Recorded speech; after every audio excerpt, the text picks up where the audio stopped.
Hello, everyone. Welcome to the first video for this week and the first video of chapter 6. So here's where we start our new topic and our final topic in this class, which is antiderivatives and eventually integration, which we'll get to in the later videos for this week. So I will motivate more of this as we go along. I want to just first expose you to kind of what an antiderivative is, and later on I'll explain when we have a little bit more machinery why you might want to do this. So there's basically two branches to calculus. There are two branches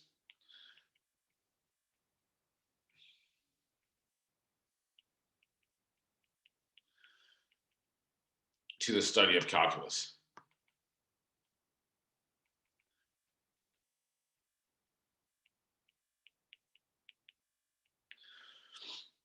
So one branch is differential calculus, and that's what we've been doing so far in this class. And the other is integral calculus, and that's what we're going to talk about in the remaining time we have together this semester. And they are related in some very, very deep way that we'll get to in the videos coming up. So differential calculus, the point of it, I mean, to put it very briefly, is you start with a function y equals f of x, and then you find its derivative, y prime equals f prime at x, or equals dy dx. And we know how to think about this derivative in several different ways now, right? I mean, this is the rate of change, the instantaneous rate of change.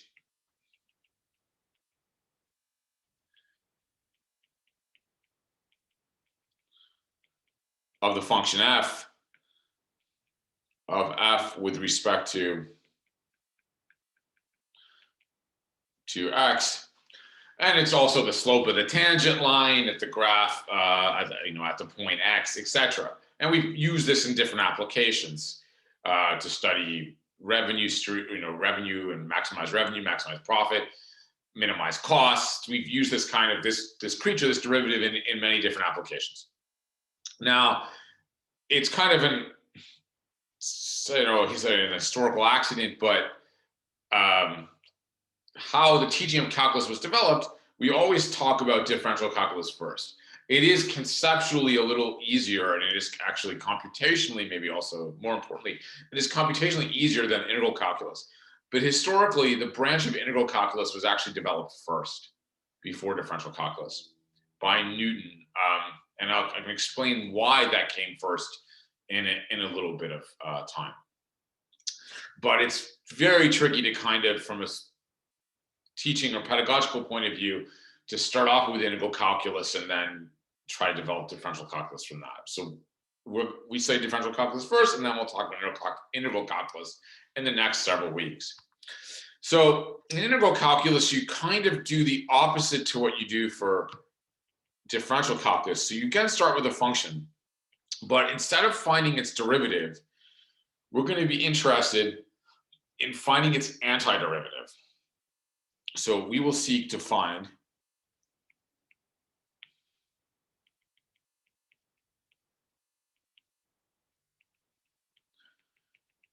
the antiderivative of the function.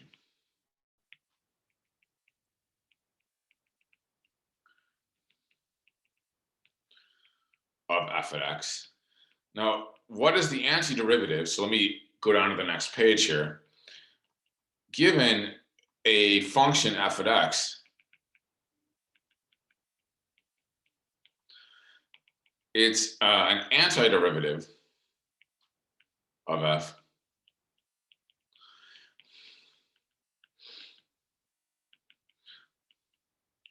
at x is a function capital F at x,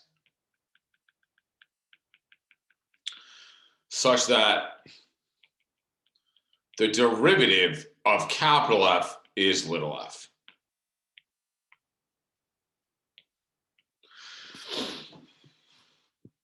Okay, so this seems kind of like a strange thing to do. So it's the opposite of what we've been doing. That's why it's called antiderivative, right? You're starting with a function, and instead of differentiating it, you're looking for a function whose derivative is the function you started with, right? So, i.e., the derivative of capital F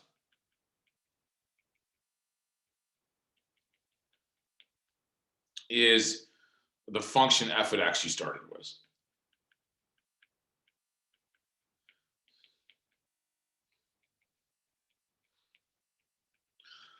So, for example, if I start with the function f at x equals 3x squared, right? Then we know from our knowledge of power rule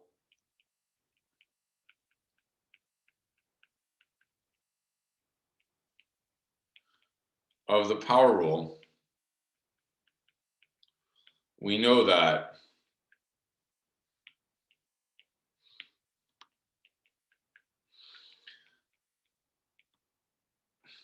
if capital F at x is x cubed, then the derivative of capital F at x is 3x squared, exactly from the power rule. So x cubed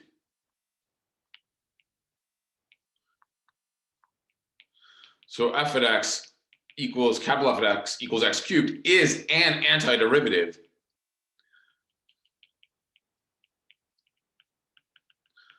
of the function little f at x is 3x squared. Okay. Now, however, this is where things get to be a bit trickier than they are in differential calculus. There isn't a single antiderivative. There actually is a whole family of them, as we'll see in a moment. But notice the function capital G at x, that's supposed to be a capital G,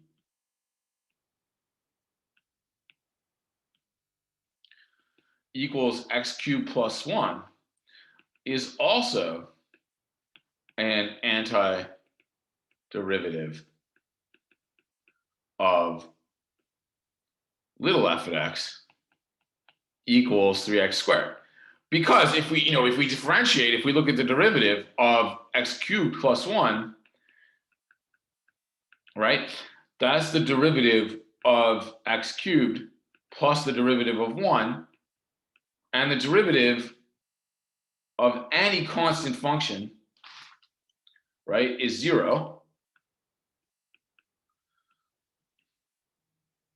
So we just get 3x squared again, right? It's just the derivative of x cubed, which is 3x squared.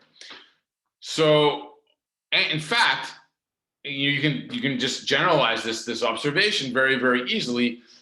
The plus 1 wasn't important. It could have been x cubed plus 3. It could have been x cubed minus 3. It could have been x cubed plus pi.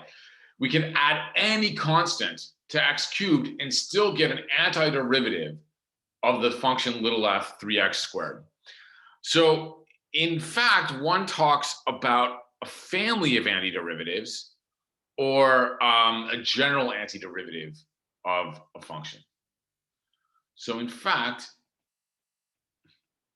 there isn't a single antiderivative, or there isn't a unique, let me put it this way, there isn't a unique antiderivative of the function f(x) equals f of x equals 3x squared. Any function of the form capital F of x equals x cubed plus c, where c is an arbitrary real number, arbitrary constant,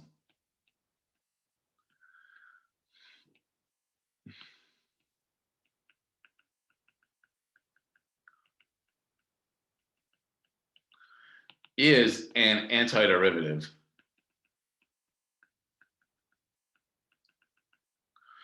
of the function little f at x equals 3x squared.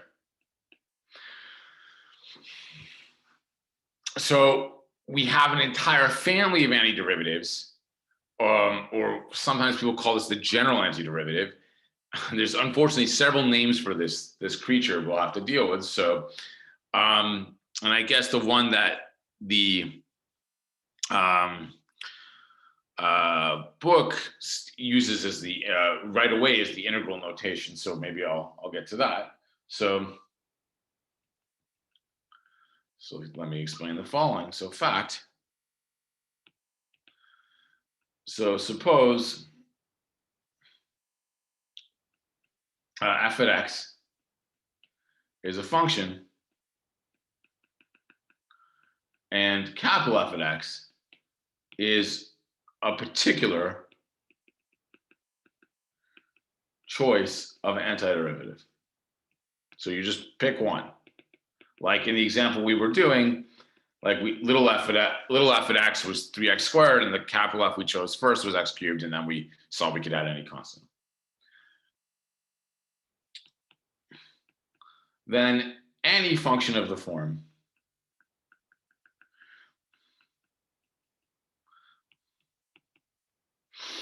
capital F at x plus c, where c is a real number, is an antiderivative of little f. The function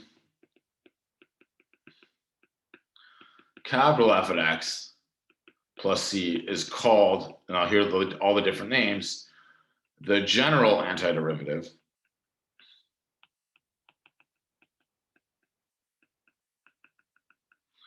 of little f at x,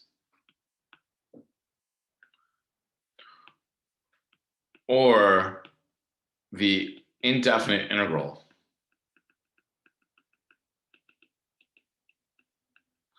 of little f, and is denoted by capital F at x plus c is equal to, okay, this is where it gets a little weird right now, this squiggly thing, f at x little dx. Okay, so unfortunately this notation right now, the notation here on the right-hand side of this equation won't mean very much. And it won't be till the next video, or maybe the video after, where I can explain why this is the right notation to use. It will look very, very strange now. So let me just explain. So this symbol is a stylized S, letter S, and stands for sum, which I'll get into later as to why it does that.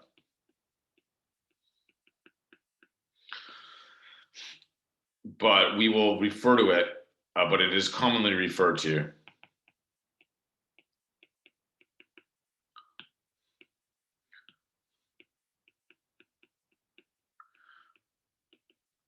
as an integral sign.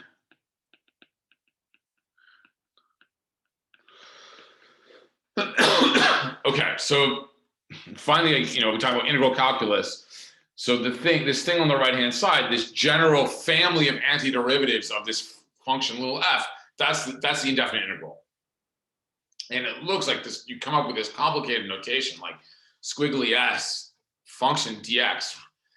These notations has meaning, but to do that, I have to explain to you what the antiderivative is actually computing. And we'll get to that in the next video.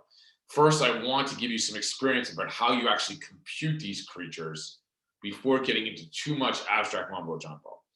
So it all has to do with how you interpret what the antiderivative is. So when I was explaining the two different kinds of calculus in the beginning of the lecture, we know how to understand the derivative intuitively it's this instantaneous rate of change of the function f with respect to x, or it's the slope of the tangent line, etc. I have left this kind of part of the table here blank as to how to think about what the antiderivative means. That'll take a little bit more time. It's a slightly more complicated object than a derivative is. But once we understand that, believe me, this notation for the general antiderivative of this indefinite integral notation will make sense as to why all these weird things are there and why this thing means sum, this integral sign. Okay, so well, we can just do some very quick examples, and then I'll kind of try to give you some rules for computing antiderivatives, and that will be the remaining focus of the video. So I'll maybe use put a little bit line through here. So computing antiderivatives.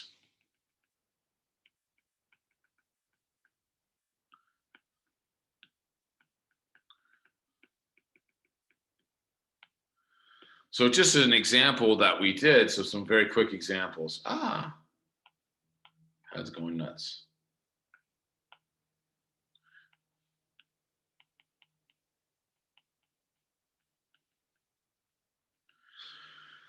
So if we want to compute the indefinite integral or the general antiderivative of 3x squared, we saw this. This is our particular antiderivative, x cubed plus any constant c. So that's the first little example. Now, let's think about it. Say we wanted to do the indefinite integral or the general antiderivative of x cubed. Well, let's think about this a bit. So how did we get to the antiderivative of 3x squared? Well, we know the power rule. Like what gives us the x squared? We have to have an x cubed, and then we differentiate the x cubed, we drop the power. So the thing to try here would be something like x to the fourth, but it can't just be x to the fourth. Like we kind of do some scratch work here. If we take the derivative of x to the fourth, the 4 comes down, right? And then you drop the power to get 4x cubed. But we don't want something that differentiates to give us 4x cubed. We want something that differentiates to give us x cubed on the nose. So it's a little more delicate than just the first example where it was just simply exactly reversing an easy power rule. So to get rid of this 4 that comes down when you differentiate x to the fourth, and to get exactly something that's x cubed, right? To get exactly x cubed upon differentiation, you have to divide by 4. And then, of course, you can add any constant. So let's check that. So this does not work. Just doing x to the fourth. But if we do x to the fourth over 4, then we get 1/4. The 1/4 comes out of the derivative of x to the fourth. So you get 1/4 4 times x cubed. And then that 1/4 cancels the 4 that you get out of the power rule when you differentiate, and you're just left with x cubed. Okay, so of course you don't want to have to do this example by example. Think about it this way. We can the little computation we did here easily generalizes to allow us to differentiate almost any power of x very easily by some like reversing the power rule in this fashion. But we need to get some more. We'll also develop some more tools. So basic antiderivative rules.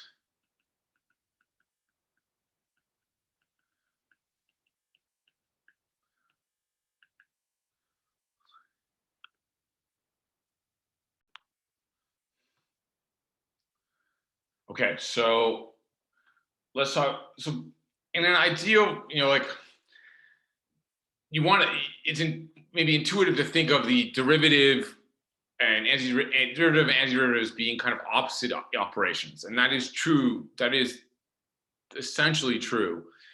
So you would suspect that to every derivative rule we've studied, there is an antiderivative rule in some sense that these are mirror images of each other.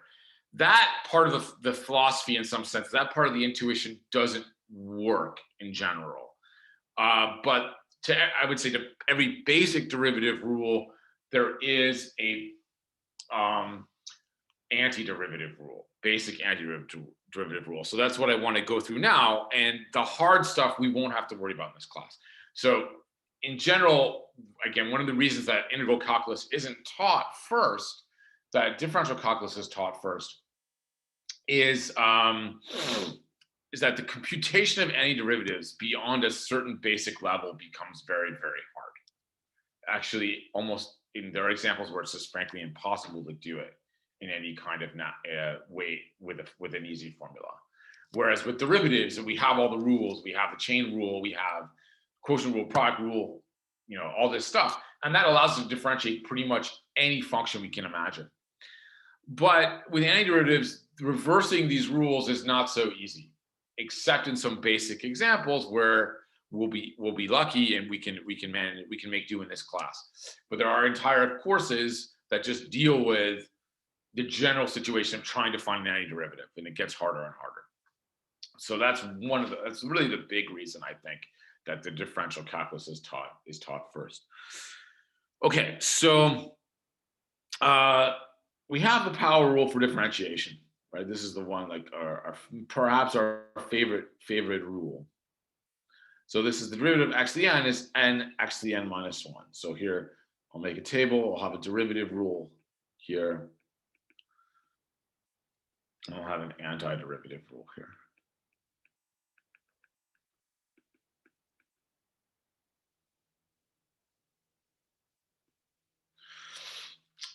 So to find the antiderivative of x to the n, to find something that differentiates to x to the n, we want to reverse the power rule.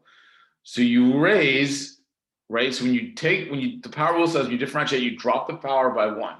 So to get something that differentiates to x to the n, we know that we're going to need x to the n plus 1. But then the power rule says the power comes down in front.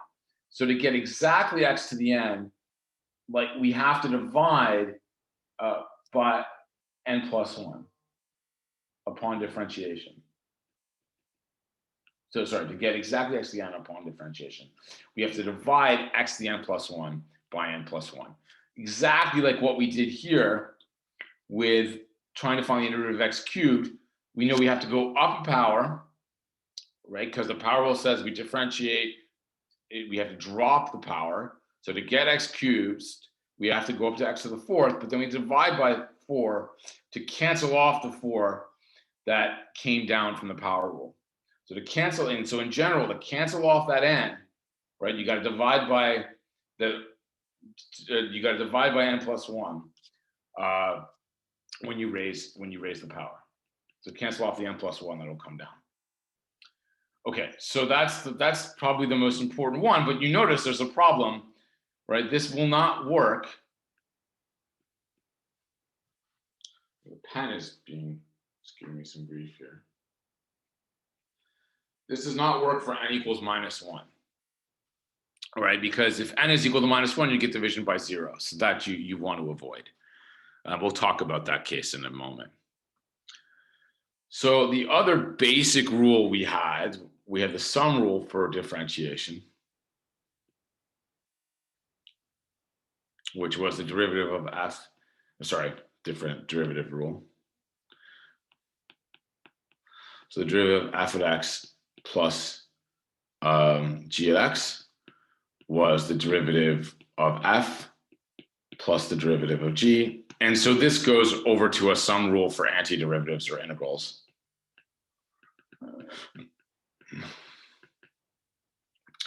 So the integral of f plus g is the integral of f plus the integral of g.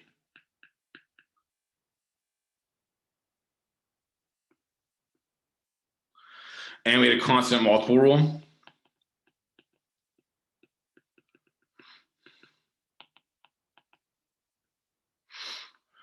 So k, any constant.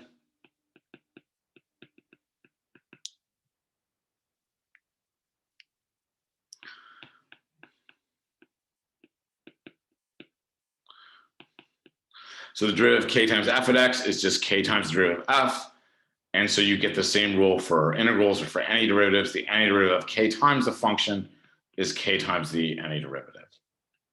And again, I mean, we're not going to prove things in this class, but you can prove these by just, computing the derivative here on the right-hand side and using the sum rule. So if this is an antiderivative of f and this is an antiderivative of g, and I differentiate this sum by the sum rule, I'll get f and g out of it. And same thing with the constant multiple, f plus g out of it. So same thing with the constant multiple rule. Okay, so at this point, I think it is good. There's a few more rules we can develop, but at this point, I think it's good to do some examples, and then we can worry about what happens in a moment with the exponential case and the logarithmic. What the rules for exponentials and logarithmics are, which are a little more complicated. So examples.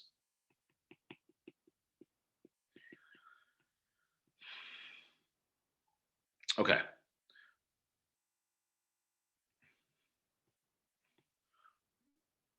So one, find the indefinite integral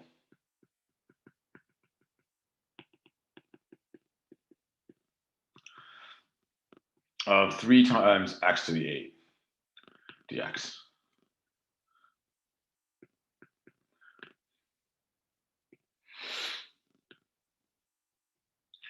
Okay, so here we can use first this pull the constant out of integral, or this constant multiple rule for integrals. I should have wrote that out, but constant multiple rule for integrals.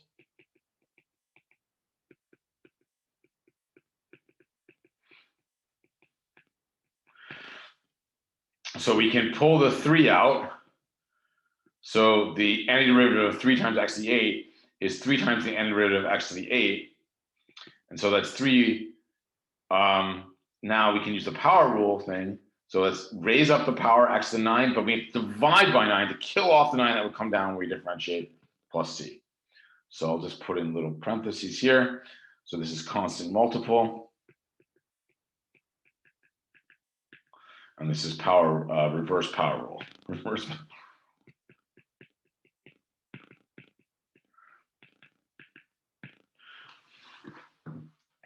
Okay, so that's kind of using some of the basic rules in action. And we can do another example like this. So find the indefinite integral or the general antiderivative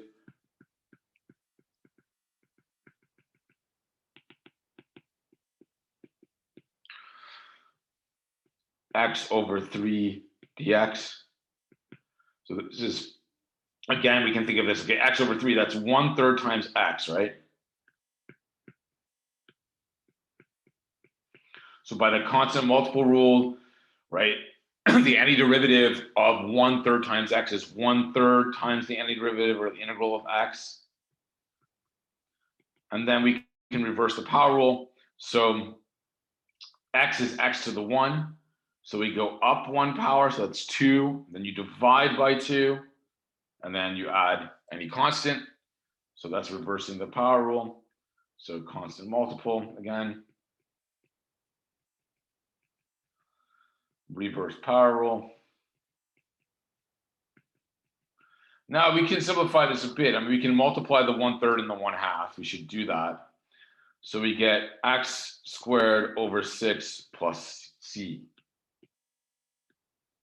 It's our final result. So let me just write that down for you. So summary.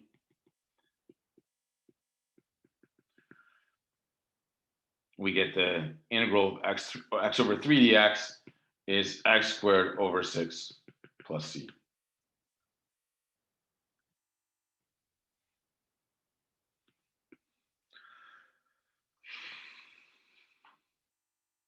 Okay, so let's do another one. We haven't used I feel sad because we haven't used the sum rule yet, so we should do that. We shouldn't shy away from that. So example, a third example.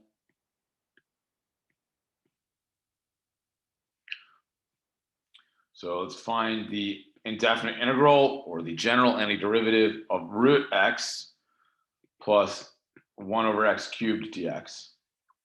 Okay, now this is much more challenging, I think, than the previous ones because now you're not dealing with integer powers in general, like the root x is a rational power, and then x to the 1 over x to the third, 1 over x to the 3, 1 over x cubed is a negative power, and the formula is a little different with a negative power. It looks a little, I mean, it's the same formula, but it looks weird. So the first thing I'm going to do is write this as x to the 1/2 plus x to the minus 3. So I think then times dx. So the first step is just write as single powers of x. Right, as powers of x. Okay, now we use the sum rule for integrals, right, which is a reflection of the sum rule for derivatives. So the antiderivative of a sum is the sum of the antiderivatives, or the integral of a sum is the sum of the integrals. And so we end up with sum rule x to the 1/2 dx plus x to the minus 3 dx. Okay, so this is the sum rule. Okay, so now we're going to reverse the power rule. And remember, that is the integral of x to the n. We have to raise the power to n plus 1. So if we want to get something that differentiates to x to the n, it has to be a power higher. That's what the power rule, because the power rule drops the power. We divide by n plus 1 to kill the n plus 1 that comes down upon differentiation. And you add c. Now that works for any n. This works for any n that's not equal to 1. Sorry, minus 1. Right? And so now here we can use this formula with the first guy with n equals 1/2. And then with the second guy, we can use it with n equals minus 3, because neither of those are equal to minus 1. So this is x to the 1/2 plus 1 divided by 1/2 plus 1 plus x to the minus 3 plus 1 over minus 3 plus 1 plus c. Now you clean up this mess. Okay, so 1/2 plus 1, that's x to the 3/2. Minus 3 plus 1 is x to the minus 2. And now I should clean it up a little bit. So if you divide by 3/2, that's the same thing as multiplying by 2/3. So the way you usually write this is it's 2/3 x to the 3/2. And then you put the negative upstairs, minus x to the minus 2 over 2 plus c.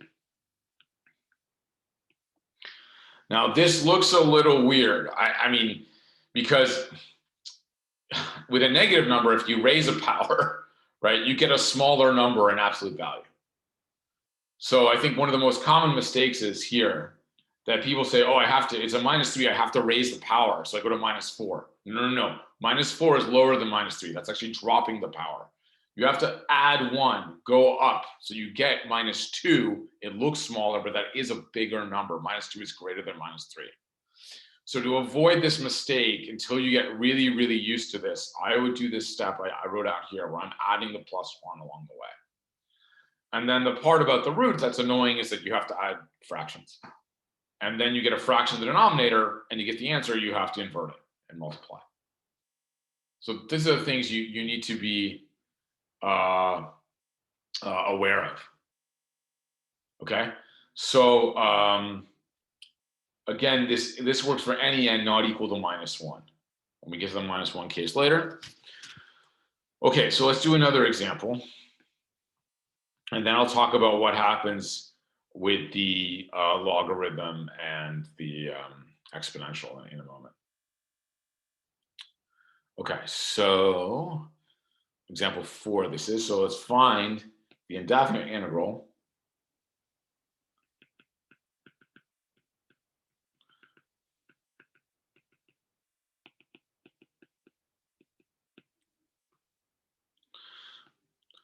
2 plus x squared times 4 minus x dx. Okay, so now this, we can't go, okay, here's the kicker, one of the kickers about integration or finding any derivatives. There is no easy way to reverse the product rule.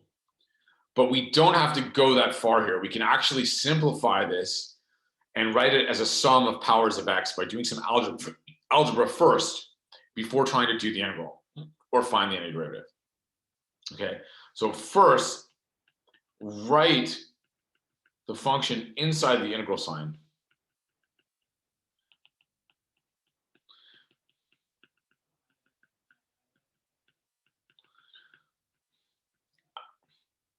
As a sum of powers of x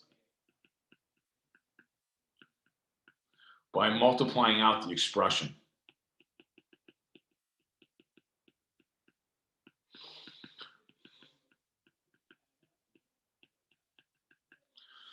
Two plus x squared times 4 minus x equals 8 minus 2x plus 4x squared minus x cubed, right? And so then, so just foiling that puppy out, right? We can write the thing inside the integral as some differences of different powers of x, right? And that then we can apply our sum rule, our constant multiple rule, and compute this integral or this antiderivative if you like. So let's put this expression now inside here. And what do we get? So we get 8, the integral of 8 minus 2x plus 4x squared minus x cubed dx. And now we use our sum rule.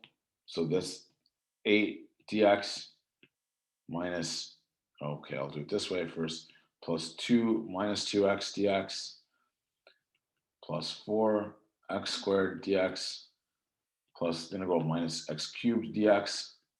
So that's applying the sum rule. And now we use the constant multiple rule. So this is put here. This is the sum rule. Now we're going to use the constant multiple rule.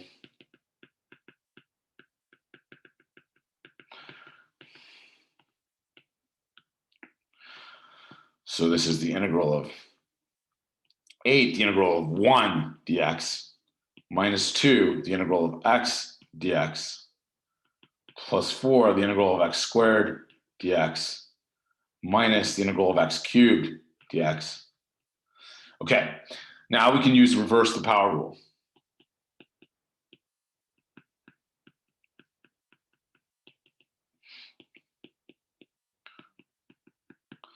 Okay, now 1 is actually a power of x, right? If you think about it, 1 is x to the 0. And that formula, that reversing the power rule, that works for any x to the n so long as n is not minus 1. 0 is not minus 1. So we can add 1 to 0, right? And then get x to the 0 plus 1 and divide by 0 plus 1, which is, guess what, just x over 1. So it's a very easy integral. So this is 8 x to the 0 plus 1 over 0 plus 1. I'll write it out in full. Minus 2. Okay, so if you raise x is x to the 1, so this is 1 plus 1 over 1 plus 1. I think I've done that one before, but plus 4x squared. Okay, so 2 plus 1 is 3 over 2 plus 1 is over 3 minus an x to the 4th, x cubed we did already. So 3 plus 1 is 4, divide by 4, and add the arbitrary number. So let's clean this up. This is 8. X to the 1 is x. Divided by 1 is just 1, so you don't write it. It's minus 2 x squared over 2 plus 4/3 x cubed minus 1/4 x to the 4th plus c. And we can do a little cancellation here. The minus 2 and the 2 cancel. So you get just minus 1. So we get 8x minus x squared plus 4/3 x cubed minus x to the 4th over 4 plus c. And that's our final guy. So let me just write it out. So summarizing,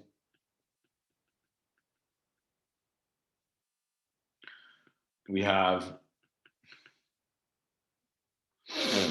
that the integral, the indefinite integral of 2 plus x squared times 4 minus x dx is equal to 8x minus x squared plus 4/3 x cubed minus x to the 4th over 4 plus c. Okay. So this is what we can do, the kind of trouble we can get into with reversing the power rule and sum rule and constant multiple rule. If we want to do other things, so where's our chart? There it is. Okay, so if we want to do other integrals and deal with the kind of functions we were studying in the previous week's videos, exponentials and logarithms, we need to extend this table. We need to add more to our library of antiderivative rules that correspond to derivative rules we know. So let me do that. I'll tell you those, and we'll try to work a few examples, and that will conclude this video. Okay, so integrals or antiderivatives. So antiderivatives.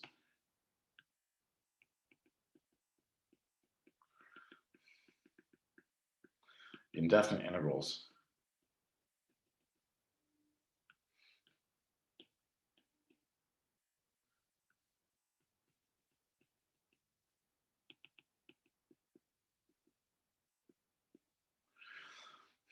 Of exponential functions and logarithms.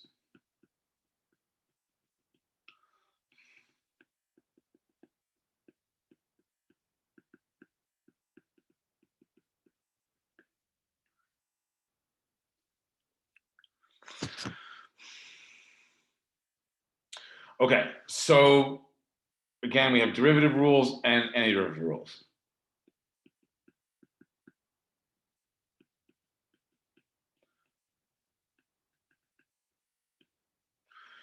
So we talked about how you differentiate something like e to the kx, right? If you remember, this was, you get e to the kx back, then you have to differentiate k times x with k is a constant here, right? So that's just k.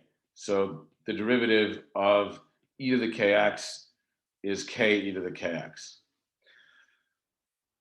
So the thinking behind this, the corresponding antiderivative rule, is if we want something that differentiates to give you e to the kx, right? It's got to involve e to the kx, but that's not quite right, because if you differentiate e to the kx, you have k times e to the kx. So much like in the power rule, you have to divide by the k to get exactly e to the kx upon differentiation as a derivative.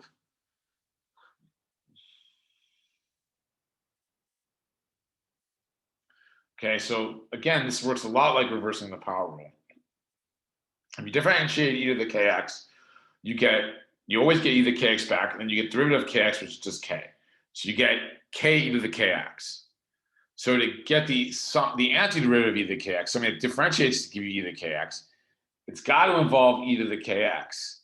But that's not quite right, because if you just take e to the kx, right, you get a k out, so you have to divide by that k to kill it off, just like with the power rule.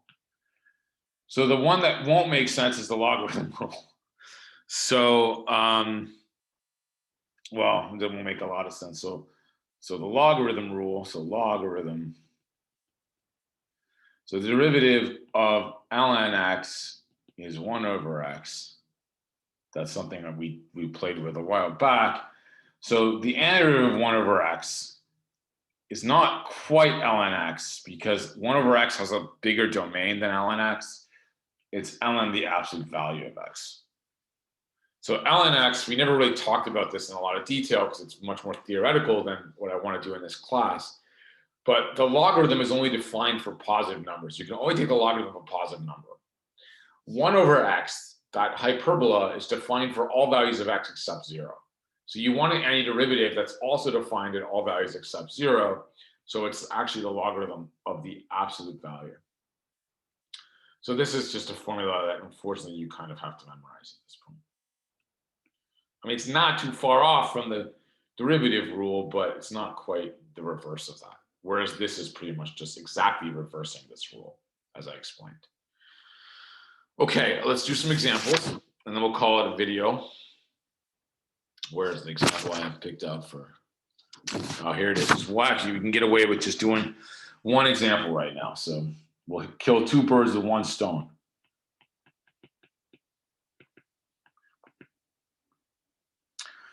Find the integral .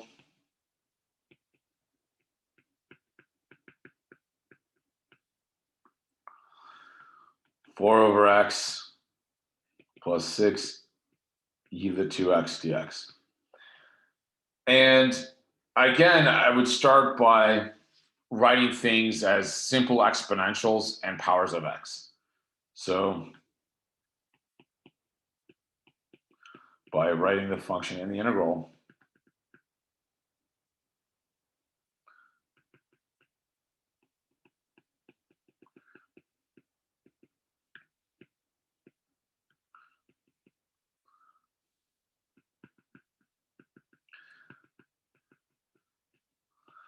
as a sum of powers of x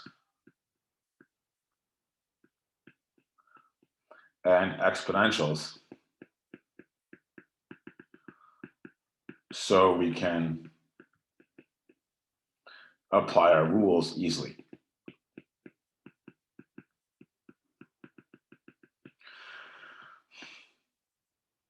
So this is, okay, the integral of 4 to the x minus 1. Well, actually, this, I guess with this one, you don't have to write as x to the minus 1 if you don't want to. It doesn't matter, because it's the one case where the power rule doesn't work. But this one, we need to do this. So this step wasn't necessary here in this example, but in general, you probably want to do that. Now we're going to use the sum rule. So the integral of the sum is the sum of the integrals. Now we use the constant multiple rule.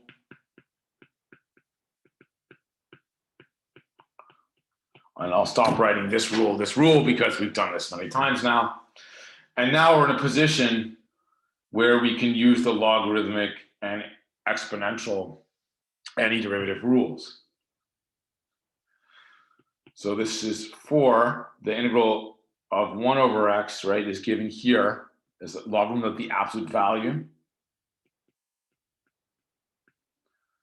And then plus 6. Now the k here is minus 2. So if we just put a minus 2 here, right, we use this rule with k equals minus 2.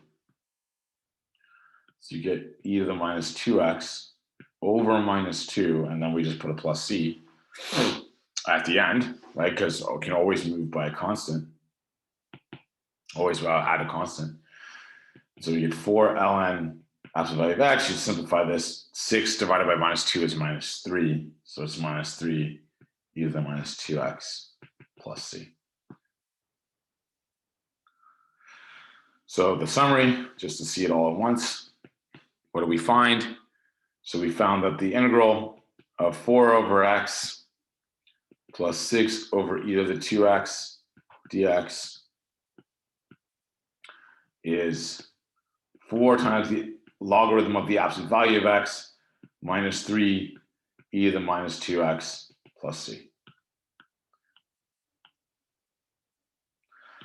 Okay, so those are the rules we have at our fingertips that are easy to get from the derivative rules. This reversing the power rule, logarithm formula, reversing this exponential rule, and then the sum and constant multiple rules. After that, figuring out what antiderivatives are of like quotients or arbitrary products of functions are very, very hard. And we won't do that. So let me just make a small remark. So remark, so these are all the basic rules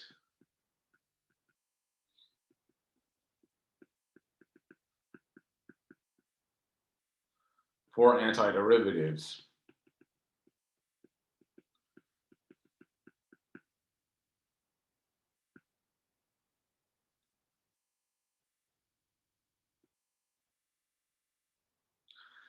And so, for example, after this, it gets very tricky.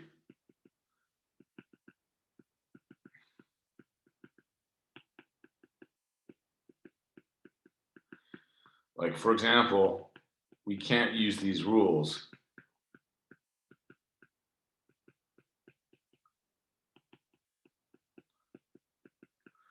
to find the following indefinite integrals.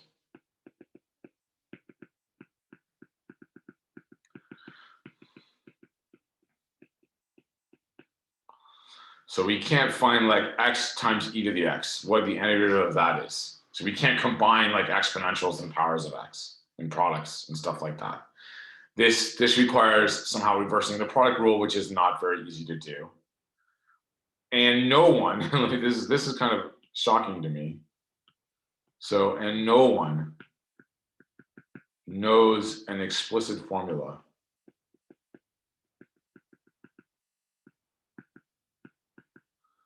for the antiderivative,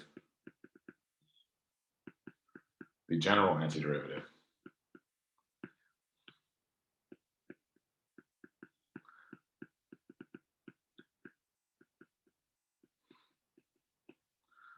Of y equals e to the x squared. So in other words, this does not have an explicit formula. There's a way of doing it inexplicitly, but there's no explicit formula for this that seems to exist. Which is crazy because we can compute the derivative of this guy. Right? We know how to do that. That's e to the x squared. That's 2x times e to the x squared.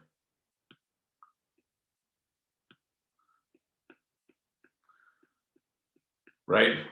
But we cannot compute its antiderivative. So like chew on that for a while. So this is why integral calculus is so much harder. So we won't, no one can do this. We won't do this. There are techniques to do it if you take Calc 2.